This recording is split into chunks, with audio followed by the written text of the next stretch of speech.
అలాగే నా పేరు మధ్యలో ఒకటమై ఛానల్ ప్రకారం మన ఛానల్ సబ్స్క్రైబ్ చేసుకోకపోతే ఇప్పుడే సబ్స్క్రైబ్ చేసుకోండి. పక్కనే ఉన్న బెల్ ఐకాన్ క్లిక్ చేసి ఆల్లో పెట్టుకోండి. నా ఫర్దర్స్ మిస్ అవ్వకుండా చూడొచ్చు.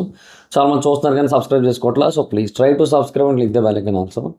సో బేసిక్గా ప్రజెంట్ ఏపీలో ఒక కన్సర్నింగ్ సిచ్యువేషన్ అయితే ఉంది. దీని గురించి కొద్ది మందికి తెలుసు, కొంతమందికి తెలియదు.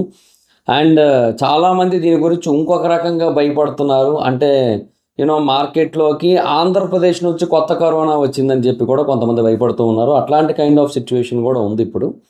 సో అందుకే దాని గురించి ఒక క్లియర్ కట్ క్లారిటీ వీడియో అయితే చేయాలనిపించింది నాకు. సో అసలు ఏంటి ఈ వైరస్, అండ్ ఈ వైరస్ గురించి మనం భయపడాల్సిన అవసరం ఉందా, అండ్ దీని కారణంగా మనుషులు చనిపోతున్నారు అంటున్నారు. సో దాని కారణంగా ఎంతమంది చనిపోయారు ఇప్పటివరకు, అండ్ దాని తాలూకా రేట్ ఎంత, డెత్ రేట్ ఎంత, ఇది మాట్లాడుకునే ప్రయత్నం చేద్దాం ఈ వీడియోలో కొంచెం క్లియర్ కట్గా. Okay, so first of all అసలు చాలామందికి అసలు ఈ వైరస్ ఏంటి అనే క్వశ్చన్ మార్క్ వస్తూ ఉండొచ్చు. దాని పేరు స్క్రబ్ టైపస్ వైరస్ అనమాట.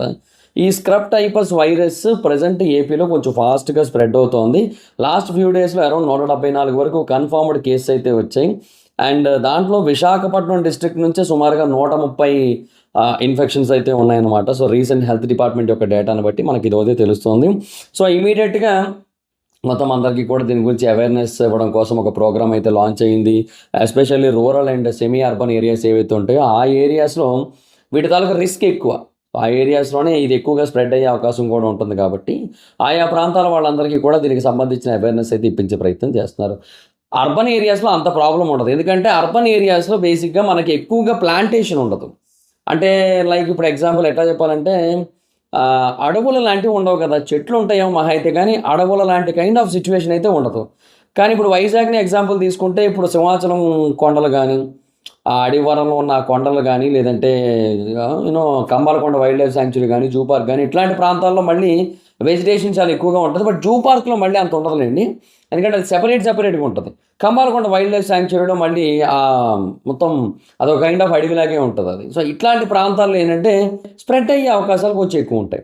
సో ఎవరైతే మీ ఫ్రెండ్స్ కొంతమంది అడవుల్లోకి వెళ్తూ ఉంటారో, కంబాలకొండ వెళ్తుంటారో కొంతమంది వైజాగ్ వాసులు, వాళ్ళకు కొంచెం చెప్పండి, కొంచెం జాగ్రత్తగా ఉండమని కొద్ది రోజుల పాటు. ఆ తుప్పల్లోకి వెళ్ళి ఆడ మళ్ళీ లేనిపోని వైరస్లు తెచ్చుకొని, వేరే రోగాలు ఎలాగో తెచ్చుకుంటారు ఆ తుప్పల్లోకి వెళ్ళి, మళ్ళీ లేనిపోని వేరే కొత్త వైరస్లు కూడా ఎందుకు, ముందే చెప్తాను. సో వాళ్ళకి పంపండి, వీడియో పంపి చెప్పండి, బాబు ఎళ్ళకరా బాబు కొద్ది రోజులు అని చెప్పి. ఓకే, సో అవేర్నెస్ ప్రోగ్రామ్స్ అయితే స్టార్ట్ అయ్యాయి. సో అసలు ఏంటి స్క్రబ్ టైపస్ అంటే, ఇది ఒక బ్యాక్టీరియల్ ఇన్ఫెక్షన్. సో దానికి ట్రీట్మెంట్ కనుక ఇవ్వకుండా వదిలేసినట్టయితే అది మన ప్రాణాలను కూడా తీసే అవకాశం అయితే ఉంది. So centre for disease control and prevention వాళ్ళు చెప్పిన దాని ప్రకారం ఈ స్క్రబ్ టైపస్ అనేది ఒక ఇన్ఫెక్టెడ్ డిసీజ్. అది ఒక బ్యాక్టీరియం కారణంగా వస్తుంది. ఆ బ్యాక్టీరియం పేరు, దాని సైంటిఫిక్ నేమ్ కదా, కొంచెం కన్ఫ్యూజింగ్ ఉంటాయి. ఆ సైంటిఫిక్ నేమ్ వచ్చి ఓరియంటియా సుత్సుగముషి. ఇదేదో ఓజీ సినిమాలో జాపనీస్ సామురాయిల పేర్లాగా ఉంది కదా, అలాగే ఉంటుంది. కాకపోతే చాలా డేంజరస్. కొంచెం కనుక అంటే మరీ ఎక్కువ కనుక ఎక్కేసిందంటే బాడీకి కొంచెం డేంజరస్. సో దీనికి ఏంటంటే బుష్ టైపస్ అని, మైట్ బాన్ టైపస్ అని, జంగిల్ టైపస్ అని పేర్లు కూడా ఉన్నాయి. So US national library of medicine వాళ్ళు చెప్పిన దాని ప్రకారం ఈ డిసీజ్ ఏంటంటే ఏ ప్రాంతంలో అయితే ఎక్కువగా అడవులు ఉంటాయో ఆయా ప్రాంతాల్లో ఎక్కువగా స్ప్రెడ్ అయ్యే ఛాన్స్ అయితే ఉంటుంది. అండ్ ఎస్పెషల్లీ ఒక పేరు పెట్టారు, ఒక ట్రయాంగిల్కి ఒక పేరు పెట్టారు. ఆ ట్రయాంగిల్ పేరు సుత్సుగముషి ట్రయాంగిల్ అనమాట. ఆ ట్రయాంగిల్లో South Asia, South East Asia, East Asia, northern Australia ఉంటాయన్నమాట. ఆయా ప్రాంతాల్లో ఉన్న వాటికి మాత్రమే ఈ వైరస్ ఎక్కువగా స్ప్రెడ్ అయ్యే ఛాన్స్ ఉంటుంది.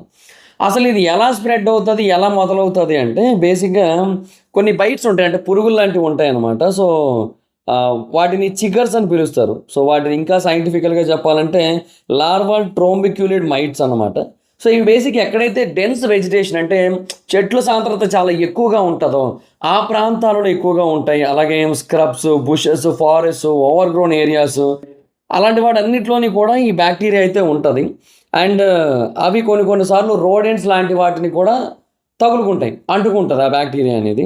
సో ఆయా ప్రాంతాలకు ఎప్పుడైనా మనుషులు కనుక వెళ్ళినట్టయితే ఆ రోడెంట్స్ కానీ, ఆ బైట్స్ కానీ డైరెక్ట్గా, ఆ మైట్స్ కానీ ఆ రోడెంట్స్ కానీ ఇవి డైరెక్ట్గా మనుషులతో కాంటాక్ట్ అయినట్టయితే వాళ్ళకి ఈ వైరస్ సోకే అవకాశాలు చాలా ఎక్కువగా ఉంటాయి. అంటే ఒక కుట్టిన ఫీలింగ్ ఉంటుంది అబ్బా, సింపుల్గా చెప్పాలంటే ఒక దోమ కుట్టినట్టు, ఒక ఏ కుట్టినట్టు ఉంటుంది. కాకపోతే దోమ కుడితే ఏదైతే జరుగుతుందో దానికంటే 100 రెట్లు ఎక్కువ డ్యామేజ్ జరుగుతుంది. సో కొంచెం జాగ్రత్తగా ఉండాల్సి ఉంటుంది.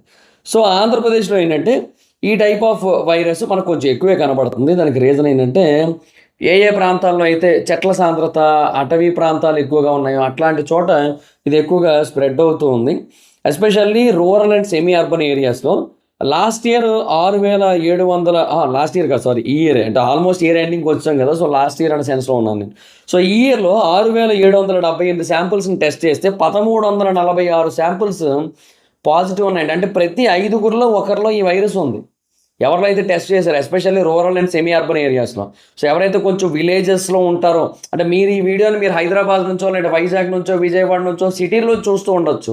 ఇంటర్నెట్ ఫెసిలిటీ ఎక్కువ అవైలబుల్ ఉంటది కాబట్టి. బట్ మీకు తెలిసిన వాళ్ళు ఎవరైనా సరే విలేజెస్‌లో గానీ, లేదంటే ఊరికి దూరంగా ఊరికి ఉత్తరాన దారికి దక్షిణాన ఉంటారు చూడండి.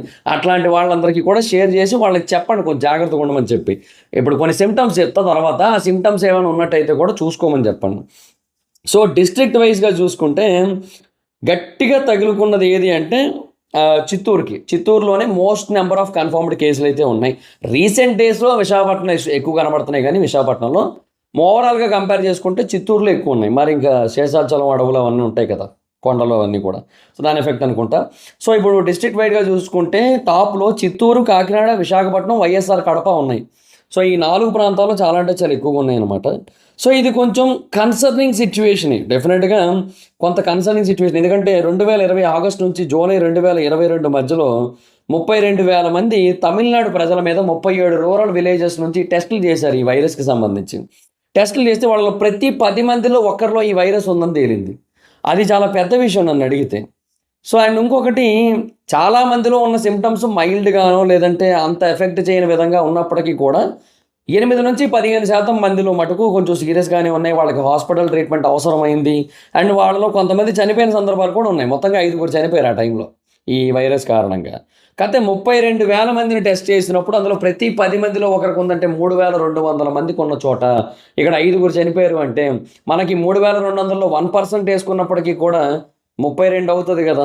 32 మంది అంటే మనకి ఎంత 0.25% కూడా లేనట్టే.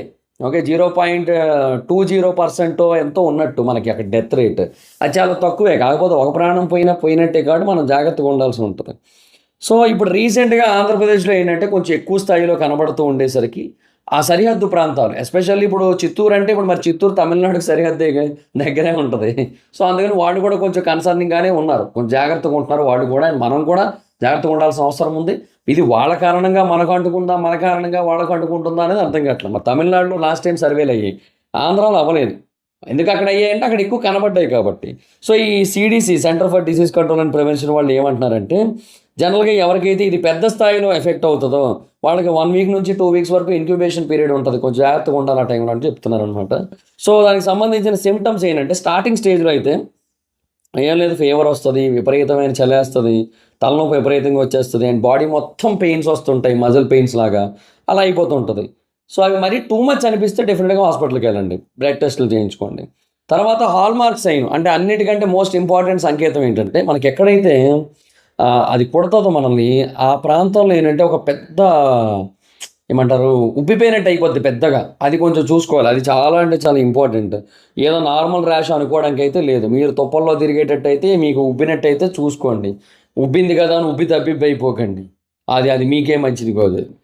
ఇంకొకటి తర్వాత ర్యాషెస్, లింఫ్ నోడ్స్ అలాగే కొన్ని సార్లు ఏంటంటే యూనో మనకి బేసిక్‌గా కొంచెం మన బాడీలో కూడా ఆటోమేటిక్‌గా కొంచెం చేంజెస్ అనేవి వచ్చి మనకి విపరీతంగా అప్పటి వరకు నార్మల్‌గా ప్రశాంతంగా ఉండే మనిషి ఉన్నట్టుండి అగ్రెసివ్ అయిపోవడం ఇట్లాంటివి కూడా జరిగే అవకాశాలు ఉంటాయన్నమాట. అండ్ బ్లడ్ అండ్ ఆర్గాన్ లెవెల్‌లో కూడా డిస్టర్బెన్స్ వస్తాయి. బ్లడ్ ప్లేటెడ్ కౌంట్ పడిపోద్ది. కిడ్నీ, లివర్ సరిగ్గా పనిచేయవు. కొన్ని సార్లు లివర్ పెద్దగా ఉబ్బిపోయినట్టు కూడా అయిపోద్ది. ఇలాంటివన్నీ కూడా జరుగుతూ ఉంటాయి. సో, ఇవన్నీ కూడా కొన్ని రిపోర్ట్స్‌లో వచ్చినవే ఇవన్నీ. ఆల్రెడీ ఇంతకుముందు ఎవరికైతే సోకిందో వాళ్ళకి జరిగిందే ఇదంతా కూడా. సో, అందుకని ఇవన్నీ కూడా కొంచెం చూసుకోవాల్సిన అవసరం ఉంది. సో, ఒకటి వీటన్నిటికి కూడా ఏంటంటే ట్రీట్మెంట్ అయితే ఉంది. ఇది ఎర్లీ స్టేజ్‌లో గనుక కనుక్కున్నట్టయితే మన ట్రీట్మెంట్ ఉంది. ఒకవేళ లాస్ట్ స్టేజ్‌లో ఉన్నా కూడా దీని ట్రీట్మెంట్ ఉంది. లాస్ట్ స్టేజ్‌లో ఉన్నప్పుడు కనుక్కున్నా కూడా కాపాడడానికి 90% ఛాన్స్ అయితే ఉంటాయి. బట్ 10% ఉన్నదిగా కాపాడకుండా పోవడానికి. సో, అందుకని కొంచెం జాగ్రత్తగా ఉండాల్సిన అవసరం అయితే ఉందన్నమాట. సో, మీలో ఎవరికైతే ఇలాంటి కైండ్ ఆఫ్ సింప్టమ్స్ కనబడుతూ ఉంటాయో వాళ్ళు కొంచెం జాగ్రత్తగా ఉండి వాళ్ళు ఇమ్మీడియేట్‌గా హాస్పిటల్‌కి వెళ్ళిపోతే బెటర్. లేదంటే ఇంక మరి చాలా ఇబ్బంది అయిపోతుంది. అండ్ ఇంకొకటి చెట్లకి దట్టమైన ఏమంటారు పొదలుండే ప్రాంతానికి ఐ మీన్ ఇప్పుడు ఈవెన్ ఎట్లా చెప్పాలంటే ఇప్పుడు కొన్ని సార్లు కొన్ని పోరంబోకు ల్యాండ్స్ ఉంటాయి. అంటే వాటిని వాడకుండా అట్లా పట్టించుకోకుండా వదిలేస్తుంటారు. వాటన్నిటిలో అంటే మొత్తము రకరకాల పిచ్చి మొక్కలన్నీ పెరిగిపోతూ ఉంటాయి. ఆయా ప్రాంతాలలో కూడా మనం ఎక్కువగా సంచరించకూడదు. వాటికి కూడా మనం తగలకూడదు. ఇది వేటికి కరెక్షన్ లేదు, ఇక్కడ ఉన్న వాటికి ఇక్కడ నుంచే కదా అనుకోవడానికి కూడా లేదు. ఆయా ప్రాంతాల్లో తిరిగినా కూడా రిస్కే. సో మొక్కల చుట్టూ మొక్కలంటే ఒక చెట్టు అలా ఉంటే పర్లేదు. బట్ ఎక్కువగా చెట్లు ఉంటాయి చూడండి, ఆయా ప్రాంతానికి వెళ్ళకండి. కొంచెం అంత సేఫ్ అయితే కాదు. సో అది మ్యాటర్ అనమాట. సో అలా కొంచెం జాగ్రత్తగా ఉండడానికి అయితే ట్రై చేయండి. సో ఇది అంతే, అంతకుమించి ఇంకా కంగారు పడాల్సిన అవసరం ఏం లేదు. అది అంత పెద్ద సివియర్గా మనల్ని ఇంపాక్ట్ చేసి మనల్ని కంప్లీట్గా ఐ మీన్ చంపేసే కైండ్ ఆఫ్ వైరస్ అయితే కాదు. ఇదేంటే కొంచెం జనరల్గా మనకి ఈ ఇన్ఫ్లుయెంజా వైరస్లు ఏవైతే ఉంటాయో అవి కూడా అసలు ట్రీట్మెంట్ చేయకపోయినా, లేదంటే వాటికి తగ్గట్టు ఆరోగ్యకరమైన ఫుడ్ తీసుకోకపోయినా, మినిమం జాగ్రత్తలు తీసుకోకపోయినా, ఇష్టం వచ్చినప్పుడు తిరిగేసిన, విపరీతమైన కలుషిత ప్రాంతాల్లో తిరిగినా, ఏం చేసినా కూడా మనకి సివియర్ ఇంపాక్ట్ ఉంటుంది వాటి కారణంగా. అలాగే ఇది కూడా. సో కొంచెం జాగ్రత్తగా ఉంటే సరిపోద్ది, మంచి ఫుడ్ తీసుకుంటే సరిపోద్ది, అంతే, అంతకుమించి ఇంకేం లేదు. సో బయట చెప్పినట్టుగా దానివల్ల చచ్చిపోతుంది, దీనివల్ల చచ్చిపోతున్నారు అదేం వద్దు.